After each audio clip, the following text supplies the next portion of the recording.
Nu her, når vi fisker på fisk, der skal sættes ud igen, så er det vigtigt, at de bliver fightet rimelig kontant og rimelig hurtigt. Det er selvfølgelig så frisk som muligt, som overhovedet muligt. Det gælder simpelthen bare om, at de ikke står stille på noget som helst tidspunkt. Hvis de stiller sig, så pres fra en ny vinkel.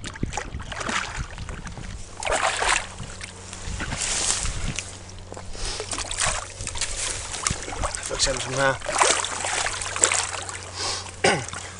Så lad os passe på at sørge for, at den ikke får mudder i gælderne, eller græs eller grenstumper eller noget, men have den i så frisk vand som muligt.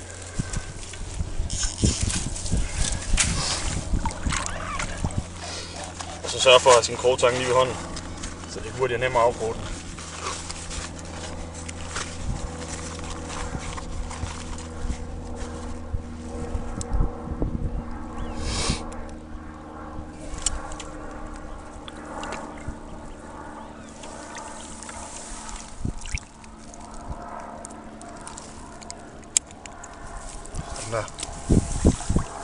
Hvis man gerne vil have et billede af fisken, så kan man også sagtens det. Hvis man ellers sørger for at holde fisken i vandet, og så løfte den op til et hurtigt billede, så er der ingen problem i det. Men ellers gør det så hurtigt som muligt, og så ellers få fisken ned i vandet igen.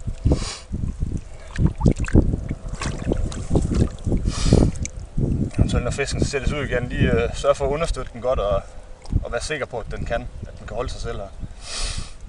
Og ellers så ilt den lidt i vandet ved at trække den stille og roligt frem og tilbage og holde hovedet op mod strømmen.